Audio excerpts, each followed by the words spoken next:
I have to make this short. I don't know if you can see the glacier. There's a lot of climbing, and it's just so cold. I don't know what to do, and this headwind is killing me. As soon as I turn the next corner, it's just going to be straight on me.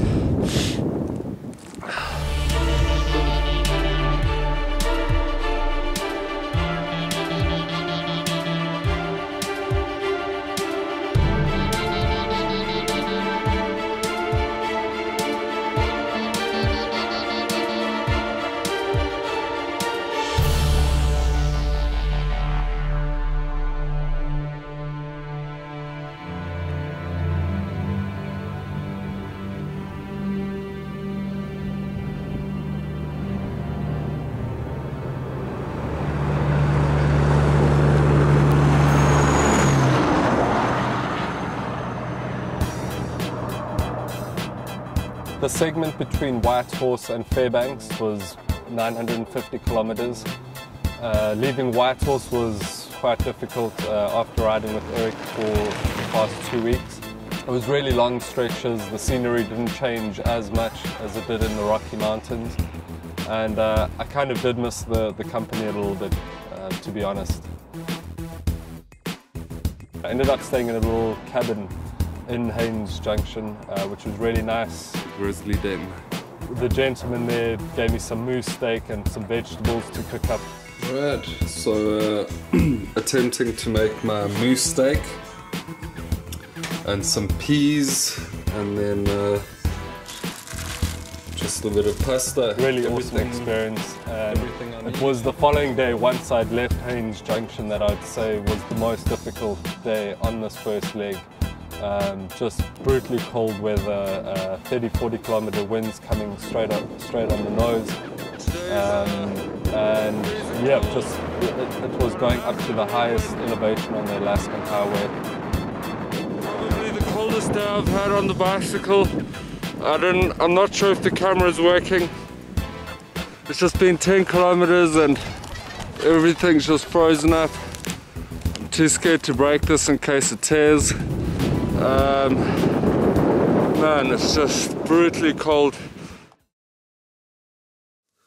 Okay, so I've just arrived in Destruction Bay. Man,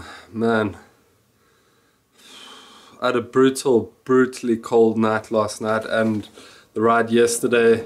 I just had such massive headwinds yesterday, and then basically climbed to the highest elevation on the Alaskan highway. Probably one of the most beautiful sections of the trip so far, but none of it could be appreciated because it was just so cold. This is a headwind that's just started and making my life a little bit difficult. I don't know if you can see the movement on the ground. Just constantly worrying about frostbite. In hindsight, maybe I should have turned around back to Haines Junction, but I pushed on and I'm glad I did. I just spoke to some of the locals in Destruction Bay, and they said yesterday was -35, and it's good to go through that so that you know next time that you can handle it.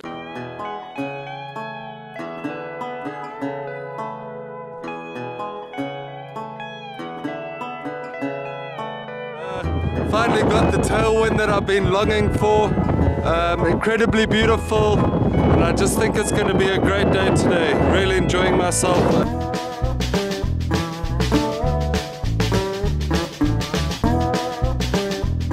Just getting out of another mountain pass quite early in the morning.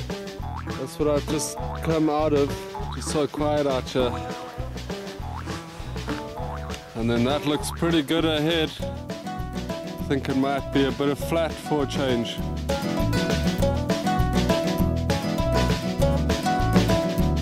Alright, so I just made it to the Welcome to Alaska sign. I'm just about to cross the border, but I have crossed a time zone. So I basically crossed the first time zone on Expedition 720, so quite excited. So there we have it, there's the border station. Always find it so odd. They're in the middle of nowhere. Let's hopefully go through a hassle-free border post.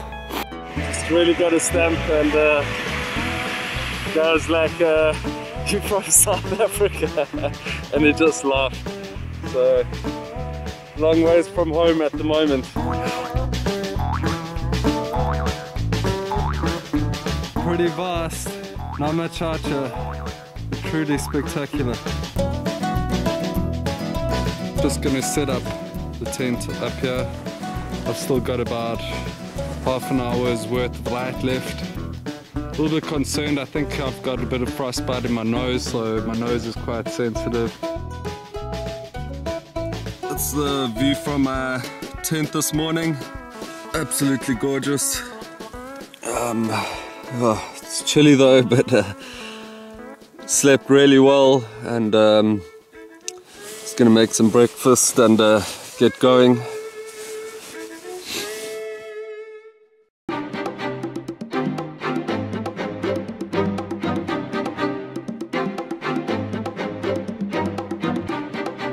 It's been quite a journey, and very excited to be here.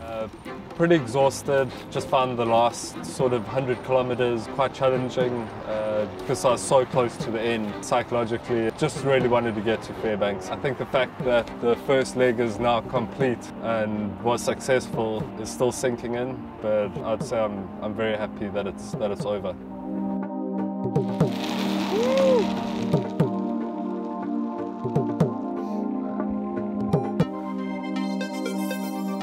Really dying for a shower and to get cleaned up. Why are you doing it? It's for charity, for HIF International. It's hunger and poverty, for just messaging my family, letting them know that I've arrived. This is my final marker for Fairbanks, so I'll be back in June and then get down to the Tanana River and start paddling down the Yukon to Russia. Leg 1 of expedition completed, 6,500 kilometers from Los Angeles to Fairbanks in Alaska through a very tough winter. Asking you guys to support us for leg 2 of expedition 720 from Fairbanks to Magadan in Russia, and could really use your support. This is for HIF International. This is a really big, ambitious goal, and I've proven to myself on this first leg and really need your support. So I'd like to thank all my sponsors, IK4, Virgin Active, Thule, Clearstream Media, All Terrain Gear, Buff. Really appreciate it. Without you guys, this wouldn't have been possible. And naturally, my mum and dad, all my family, friends, looking forward to seeing you guys back in South Africa. Really excited about completing the first leg and hoping to start soon on the second leg. Behind me is the Chena River. This is probably where I'll be launching the boat in June, and this will eventually join the Tanana, which will join the Yukon, and then eventually the Bering Sea. So excited to actually get this far. This is for charity. This is for HIF International South Africa. It's for hunger and poverty. We have a very ambitious goal to raise, and I can't do this on my own. I really need your help, guys. So yeah, please support the campaign. Anyone is capable of doing something similar to this. It's just, you've got to go through the paces, you've got to go through the steps and build up. And that's why I've done Alaska in winter, is to build up for Siberia. I think it would be irresponsible to go into a Siberian winter without any winter experience.